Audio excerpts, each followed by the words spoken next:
teori atau teori agen adalah sebuah teori yang berfokus pada hubungan antara dua pihak, prinsipal dan agen. Prinsipal adalah pihak yang memberikan mandat atau wewenang, sementara agen adalah pihak yang diberi wewenang untuk melakukan tugas atau nama prinsipal.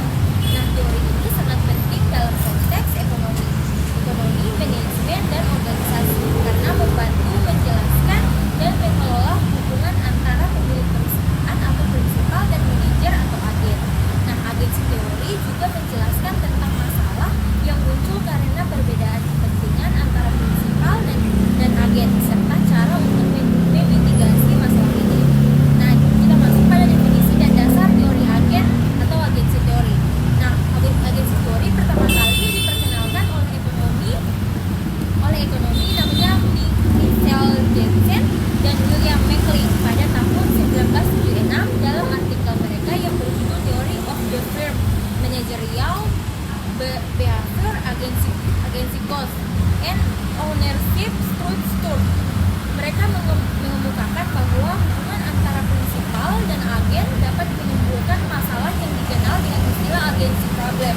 Ini terjadi karena agen tidak selalu bertindak sesuai dengan kepentingan prinsipal karena perbedaan tujuan, informasi, atau insentif. Kemudian yang kedua, prinsipal dan agen dalam konteks organisasi. Nah, prinsipal biasanya adalah pemegang saham atau pemilik perusahaan, sedangkan agen adalah manajer atau eksekutif yang menjalankan operasi sehari-hari perusahaan. Prinsipal memberikan wewenang kepada agen untuk membuat keputusan dan menjalankan perusahaan, sementara agen bertanggung jawab untuk mengelola perusahaan demi mencapai tujuan yang ditetapkan oleh prinsipal. Kemudian agency problem. Nah, agency problem muncul ketika terdapat perbedaan kepentingan antara prinsipal dan agen.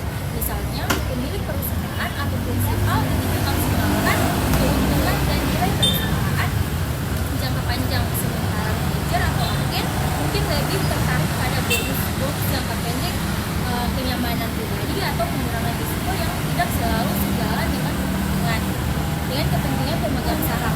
Nah, ini dapat menyebabkan manajer membuat keputusan yang tidak optimal untuk perusahaan secara keseluruhan. Nah, kemudian agency cost atau agency cost. Nah, agency cost adalah biaya yang dikeluarkan untuk meminimalkan masalah yang muncul akibat perbedaan kepentingan antara prinsipal dan agen. Nah, biaya ini termasuk biaya pemantauan atau monitoring cost, biaya peningkatan atau bonding cost, dan biaya residual atau residual loss. Nah, pemantauan mencakup pengawasan terhadap tindakan agen, sementara peningkatan adalah biaya yang dikeluarkan agen untuk membuktikan bahwa mereka akan bertindak demi kepentingan prinsipal. Nah, kemudian pemantauan dan insentif. Nah, salah satu solusi yang diusulkan untuk mengurangi agency problem adalah melalui pemantauan yang lebih ketat dan pemberian insentif yang alignet dengan tujuan prinsipal.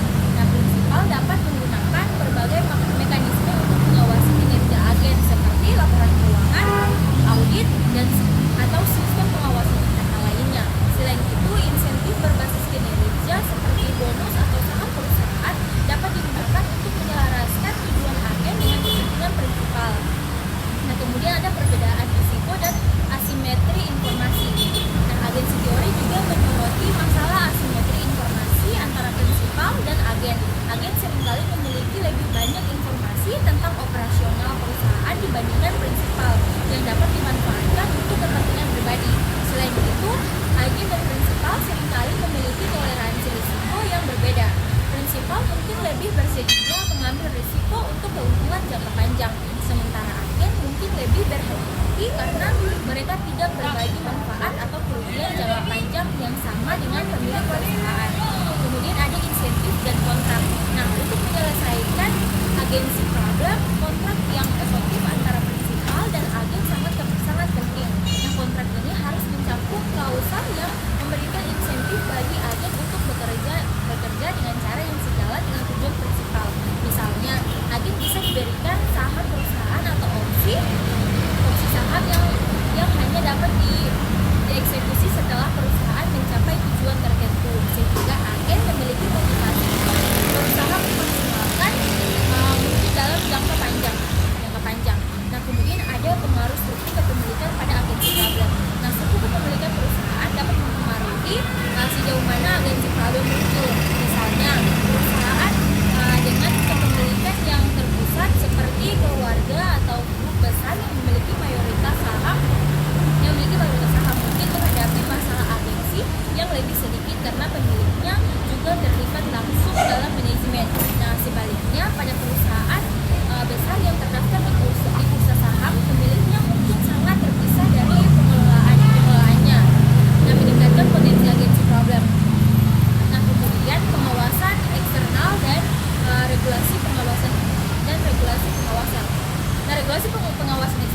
regulasi juga dapat berfungsi untuk mengurangi agensi problem.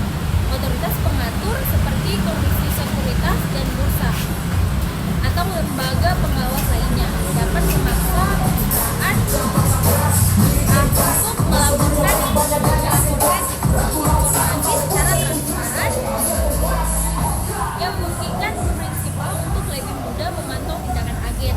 Nah, regulasi yang ketat tentang pengungkapan informasi keuangan dan praktik perusahaan juga dapat membantu meminimalkan distorsi yang dapat terjadi akibat perbedaan informasi antara prinsipal dan agen. Nah, kemudian ada peran manajer dalam agensi teori. Nah, manajer dalam konteks agensi teori seringkali dipandang sebagai agen yang perlu diberikan insentif dan pengawasan yang tepat. Tugas manajer adalah untuk menjalankan operasi perusahaan dan membuat keputusan yang dapat meningkatkan nilai perusahaan. Namun, jika insentif manajer tidak diselaraskan dengan kepentingan pemilik, maka manajer dapat melakukan tindakan yang merugikan perusahaan demi kepentingan pribadi mereka, seperti meningkatkan gaji mereka atau mengambil keputusan yang lebih menguntungkan bagi mereka dalam jangka pendek. Nah, kemudian prinsipal dan agen dalam sektor publik. Nah, teori agen juga relevan dalam konteks sektor publik. Misalnya, dalam pemerintahan, pejabat publik atau agensi diberi mandat oleh masyarakat atau prinsipal untuk menjalankan kebijakan yang menguntungkan publik. Namun perbedaannya kepentingan dalam masalah asimetri informasi dapat menyebabkan pejabat publik bertindak dalam kepentingan pribadi atau kelompok mereka yang tidak selalu sejalan dengan tujuan publik. Hal ini menimbulkan tantangan dalam pengelolaan dan pengawasan sektor publik. Kemudian agensi teori dalam keuangan perusahaan. Nah, dalam keuangan perusahaan, agensi teori berperan dalam menjelaskan hubungan antara pemegang saham dan manajer. Pemegang saham menginginkan pengembalian investasi yang maksimal, sementara manajer mungkin lebih tertarik pada ekspansi yang memperbesar kekuasaan dan pengaruh mereka dalam perusahaan. Agensi teori membantu dalam merancang mekanisme untuk menyelaraskan kepentingan antara keduanya, seperti dengan penggunaan saham atau opsi saham sebagai insentif.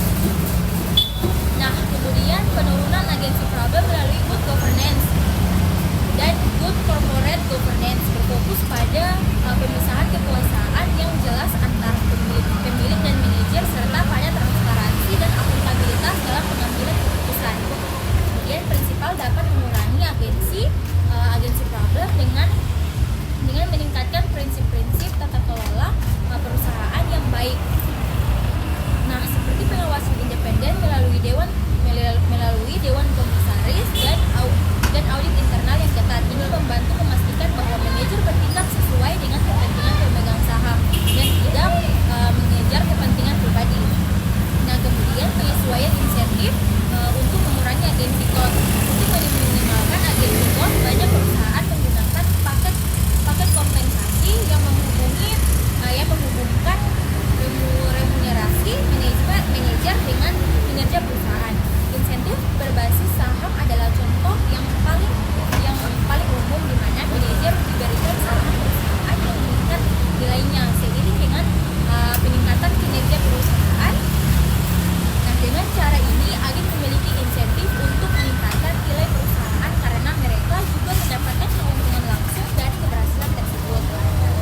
Nah, kemudian agensi teori dalam hubungan antara kreditor dan debitur. Agensi problem juga muncul dalam hubungan antara kreditur dan debitur. Kreditur atau sebagai prinsipal ingin memastikan bahwa debitur sebagai agen membayar utang sesuai dengan ketentuan yang telah disepakati. Namun debitur mungkin lebih tertarik untuk menggunakan dana untuk keperluan yang tidak menguntungkan kreditur. Dalam hal ini kontrak pinjaman atau pembatasan tertentu, misalnya covenant dalam perjanjian pinjaman. Nah, ini digunakan untuk mengurangi risiko agensi problem. Kemudian ada agensi teori dan pengaruh budaya organisasi. Nah, budaya organisasi juga dapat mempengaruhi agensi problem. Dalam organisasi dengan budaya yang kuat di mana nilai-nilai perusahaan diinternalisasi oleh manajer dan karyawan. Nah, agensi problem mungkin lebih sedikit terjadi. Ataupun sebaliknya, dalam organisasi dengan budaya yang lebih lemah atau kurang terarah, masalah agensi lebih mungkin muncul karena manajer mungkin lebih cenderung untuk mengejar kepentingan pribadi tanpa memperhatikan kepentingan pemilik perusahaan. Kemudian agen dan pasar eksternal. Salah satu cara untuk mengurangi agensi problem adalah dengan memperkenalkan elemen kompetisi eksternal. Misalnya dalam pasar saham, manajer yang tidak memenuhi harapan pemegang saham dapat digantikan dengan manajer lain yang lebih kompeten. Kompetisi di pasar kerja juga dapat berfungsi sebagai insentif untuk manajer agar selalu berusaha memaksimalkan nilai perusahaan agar tetap dihargai di pasar. Nah, kemudian ada teori agen dan perubahan organisasi. Nah, teori agen juga relevan dalam konteks perubahan organisasi. Nah, ketika perusahaan bertransformasi baik melalui restrukturisasi atau inovasi, agen atau manajer mungkin lebih memilih strategi yang meningkatkan kekuasaan mereka dalam jangka pendek, sementara prinsipal lebih fokus pada keberlanjutan jangka panjang. Oleh karena itu, penting untuk menyelaraskan tujuan dan insentif antara keduanya selama proses perubahan ini. Nah, kemudian penerapan teori agen dalam kewirausahaan. Nah, dalam perusahaan rintisan atau startup, teori agen berlaku ketika pendiri atau prinsipal memperkerjakan manajer atau eksekutif lain atau agen untuk menjalankan perusahaan. Pada awalnya, pendiri dan manajer mungkin memiliki visi yang sama, tetapi seiring berkembangnya perusahaan, masalah agensi bisa muncul jika insentif manajer tidak sejalan dengan tujuan pendiri. Dalam hal ini, pengaturan yang hati-hati tentang pembagian saham atau remunerasi sangat penting untuk menjaga keseimbangan kepentingan. Kemudian pentingnya pengukuran kinerja dalam agensi teori untuk mengurangi agensi problem. Nah, pengukuran kinerja yang jelas dan objektif sangat penting. Prinsipal perlu memastikan bahwa agen dievaluasi berdasarkan kriteria yang relevan dengan tujuan jangka panjang perusahaan. Misalnya, dalam perusahaan yang berbasis kinerja, indikator seperti return on equity atau ROE atau pertumbuhan pendapatan seiring digunakan untuk menilai kesuksesan manajer. Pengukuran yang tepat membantu untuk memastikan bahwa manajer benar-benar bertindak untuk kepentingan prinsipal dan bukan hanya untuk kepentingan pribadi. Kemudian penggunaan pembatasan kontrak atau covenants. Dalam agensi teori, dalam dunia keuangan, pembatasan kontrak atau covenants digunakan untuk mengurangi agensi problem adalah antara kreditur dan debitur dalam konteks pinjaman atau utang. Nah, kreditur dapat menyertakan syarat-syarat yang membatasi tindakan debitur seperti pembatasan dalam penggunaan dana atau kewajiban untuk menjaga rasio keuangan tertentu. Pembatasan ini membantu kreditur untuk memastikan bahwa debitur tidak mengambil keputusan yang dapat merugikan posisi keuangan mereka atau meningkatkan risiko kredit yang tidak perlu. Nah, itu saja penjelasan dari saya. Lebih dan kurangnya saya mohon maaf. Wabillahi taufiq wal hidayah. Wassalamualaikum warahmatullahi wabarakatuh.